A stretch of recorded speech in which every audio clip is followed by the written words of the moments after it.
প্রতারণার অভিযোগ এবার অতীন ঘোষকে তলব বিধাননগর উত্তর থানার। কলকাতা পুরসভার প্রাক্তন ডেপুটি মেয়র এবং তার কন্যাকে তলব করা হয়েছে। জোর করে মেট্রোপলিটন এলাকায় তাদের সম্পত্তি দখল করা হয়েছে। অতীন ঘোষ এবং তার পরিবারের বিরুদ্ধে এমনই অভিযোগ। আমাদের প্রতিনিধি ময়ূক ঠাকুর চক্রবর্তী রয়েছেন আমাদের সঙ্গে। ময়ূক, সল্টলেকের একজন ব্যবসায়ী তিনি অভিযোগ করছেন যে ডেপুটি মেয়র হিসেবে প্রভাব খাটানো হয়েছে, হুমকি দেওয়া হয়েছে। কি বক্তব্য তার? দেখো, একদমই সল্টলেকের একজন ব্যবসায়ী তিনি যেটা অভিযোগ করছেন যে 2014 সালে ওই ব্যবসায়ী তার বাবা মারা যায়। বাবা মারা যাওয়ার পর তাদের একটা বড় প্রপার্টি ছিল, সেটা মেট্রোপলিটনে। সেই প্রপার্টি বেআইনিভাবে দখল করেছেন কলকাতা পুরসভার প্রাক্তন ডেপুটি মেয়র অতীন ঘোষ। এমনই মারাত্মক অভিযোগ। শুধু তাই নয়, ওটা বহুমূল্যের প্রপার্টি, প্রায় কয়েক কোটি টাকার সেটার দাম ছিল। সেই নির্ধারিত দাম তো দেওয়াই হয়নি, উল্টে মাত্র 50 লক্ষ টাকা, দুবার দুটো 25 লক্ষ টাকার চেক দিয়ে সেই প্রপার্টি তারা আত্মসাৎ করার চেষ্টা করে। ওই ব্যবসায়ীরা তারা বারবার প্রপার্টিটা রক্ষা করার চেষ্টা করেন, অতীন ঘোষকে বলেন, কিন্তু তাদের যেটা অভিযোগ যে ডেপুটি মেয়রের প্রভাব খাটিয়ে তিনি এই সম্পত্তি দখল করে রেখেছিলেন দীর্ঘদিন, এবং তারা কার্যত অসহায় হয়ে গেছিলেন। সম্পত্তি ফেরত চাইলে তাদেরকে হুমকি পর্যন্ত দেওয়া হচ্ছিল। এরপরই গত কয়েকদিন আগে বিধাননগর উত্তর থানায় ওই মহিলা তিনি একটি লিখিত অভিযোগ দায়ের করেন। তার প্রেক্ষিতে এফআইআর রেজিস্টার্ড হয়। অতীন ঘোষের মেয়ে এবং জামাই তিনজনের বিরুদ্ধে অভিযোগ হয়। সেই অভিযোগের তদন্ত বিধাননগর উত্তর থানার পুলিশ করছে, এবং পুলিশ সূত্রে খবর আগামী 26 জুন এই কেসে অতীন ঘোষ এবং তার পরিবারের সদস্যদের বিধাননগর উত্তর থানা তলব করেছে। তারা এই কেসের যিনি ইনভেস্টিগেটিং অফিসার, তারা এই মামলায় তাদেরকে জিজ্ঞাসাবাদ করতে চান।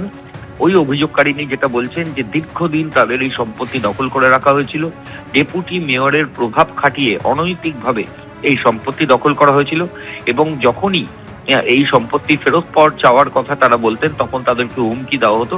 এমনই মারাত্মক অভিযোগ কিন্তু অভিযোগকারিনী করছেন। পুলিশের তরফ থেকে বলা হচ্ছে 26 তারিখ নোটিশ করা হয়েছে, পুলিশ তাদের জিজ্ঞাসাবাদ করবেন সংশ্লিষ্ট মামলায়। ধন্যবাদ ময়ূক। অভিযোগকারিনী কি বক্তব্য শোনাবে এবার? অতীন ঘোষ তার মেয়ে প্রিয়দর্শিনী ঘোষ বাবার বাড়ি এতই পছন্দ হয় যে আমরা কিনবো। এই শুরু করে আমাদের ওপরে চাপ সৃষ্টি, আমার মা আর আমার ওপরে। হঠাৎ একদিন এই শান্তিরঞ্জন পাল, অতীন ঘোষ, প্রিয়দর্শিনী ঘোষ বাবা, শন বাবা এদেরকে আমাদের বাড়িতে নিয়ে আসে। ওরা একটা অ্যাগ্রিমেন্ট ড্রাফট করে নিয়ে আসে, যেটা আমাকে মানে ওদের সামনে বাড়িতে বসিয়ে সাইন করে ওখান থেকে অ্যাগ্রিমেন্ট নিয়ে চলে যায়। আর তার অ্যাগেনস্টে আমার অ্যাকাউন্টে 25 করে দুটো চেক ড্রপ করা হয়। 50 লাখ আমাকে দিয়েছিল, সেটা আমি 50 লাখ উইথ ইন্টারেস্ট আমি তাদেরকে ফেরত দিয়ে বলি যে আমি বাড়ি বিক্রি করতে পারবো না, আমাদের এখন সেই অবস্থা নেই বাড়ি বিক্রি করার। আমি যখন টাকা ফেরত দিই তারপরে আমাদের ওপর থ্রেট বা চাপ সৃষ্টি অনেক বেড়ে যায়। আমার মাকে বলা কি মেয়ে মানুষ দেখে নেওয়া হবে, বিজনেস করে কলকাতায়, একা কম বয়সী মেয়ে ডেপুটি মেয়রের অ্যাগেনস্টে কী করে দাঁড়াতে পারে, এই টাইপের সবসময় মানে একটা ভয় বা আতঙ্কের মধ্যে রাখা। আর ফাইনালি আমি কোনো ডিপার্টমেন্টে গিয়ে কারোকে জানিয়ে কিছু করে উঠতে পারিনি তখন।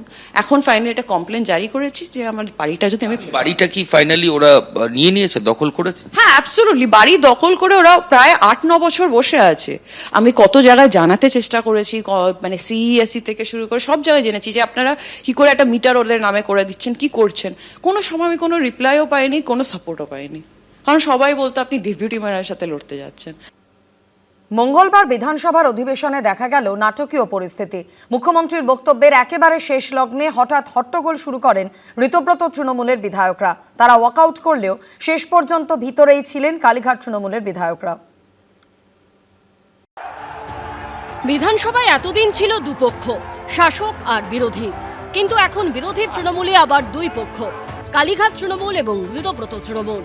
এই আবহে মঙ্গলবার বিধানসভার অধিবেশনে দেখা গেল নাটকীয় পরিস্থিতি।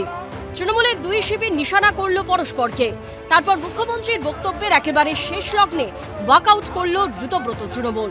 ভেতরে রয়ে গেলেন কালীঘাট তৃণমূলের কুণাল ঘোষ, শোভনদেব চট্টোপাধ্যায়রা।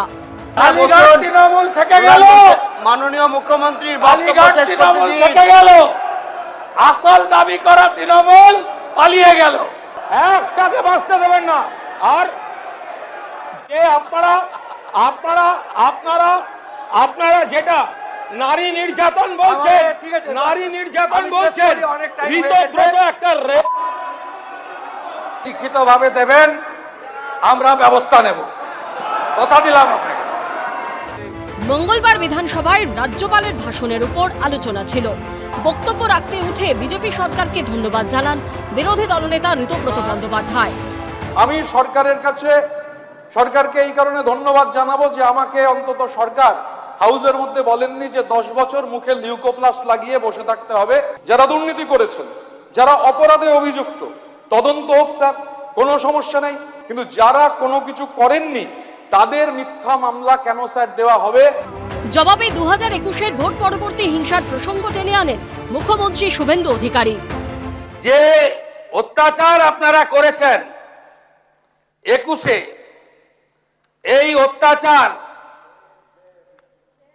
কোন সভ্য দেশে হয় না। আপনারা হিসাবটা শুধু দেখলে অবাক হয়ে যাবেন যে পশ্চিমবঙ্গে কি ধরনের অত্যাচার আপনারা করেছেন। আমি আপনাদের মুখে নিকোপ্লাস্ট লাগাবো না। আমাদের দিকে আঙ্গুল তোলার আগে আপনারা যা যা করেছেন সেগুলো বলার পরে আঙ্গুল তুলবেন। মুখ্যমন্ত্রীর বক্তব্যের একেবারে শেষ লগ্নে হঠাৎ হট্টগোল শুরু করেন ঋতব্রত তৃণমূলের বিধায়করা।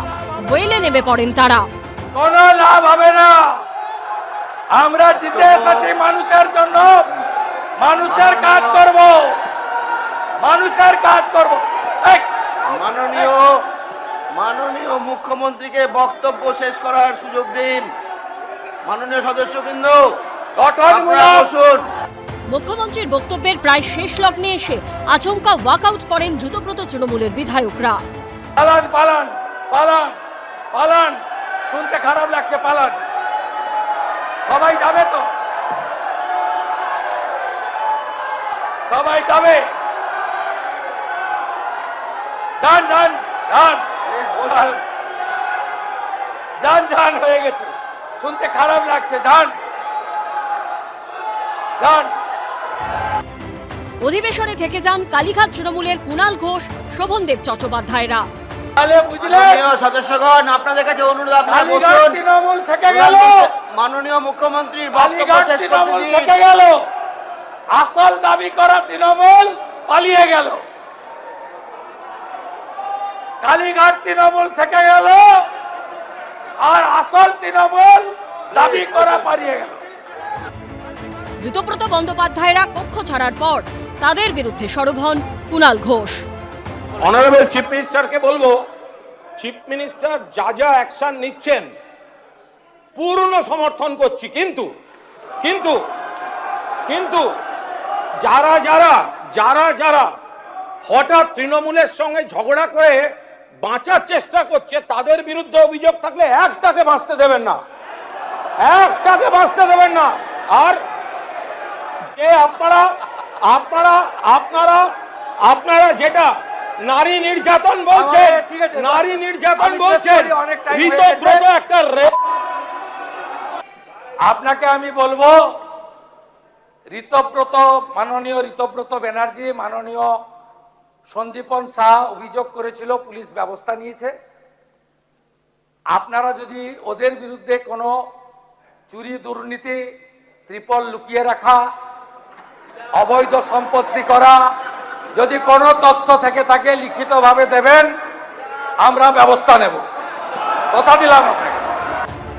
এদিন ঋতব্রত বন্দ্যোপাধ্যায়রা যখন ওয়েলে নেমে বিক্ষোভ দেখাচ্ছে, তখন কিছুটা দূরে শোভনদেব চট্টোপাধ্যায় ও কুণাল ঘোষের আসনের দিকে তাকিয়ে দাঁড়িয়ে থাকতে দেখা যায় ঋতব্রত তৃণমূলের নাম লেখানো ফিরহাদ হাকিমকে। এর মধ্যে শোভনদেব চট্টোপাধ্যায় উঠে এসে সামনের একটি আসনে বসেন। ঋতব্রত বন্দ্যোপাধ্যায়রা তখন কক্ষ থেকে বেরিয়ে যাচ্ছেন। ফিরহাদ হাকিমকে শোভনদেব চট্টোপাধ্যায়ের উদ্দেশ্যে কিছু বলতে দেখা যায়। এরই মধ্যে সেখানে চলে আসেন কুণাল ঘোষ। তাকে শোভনদেব চট্টোপাধ্যায়ের উদ্দেশ্যে বসে থাকার ইঙ্গিত করতে দেখা যায়। ফিরহাদ হাকিমের উদ্দেশ্যেও হাত নেড়ে কিছু বলেন তিনি। তারপর ফিরহাদ হাকিম আস্তে আস্তে কক্ষ থেকে বেরিয়ে যান। উজ্জ্বল মুখোপাধ্যায়, আশাবুল হোসেন ও কৃষ্ণেন্দু অধিকারীর রিপোর্ট, এবিপি আনন্দ। এবিপি আনন্দ, এগিয়ে থাকে, এগিয়ে রাখে।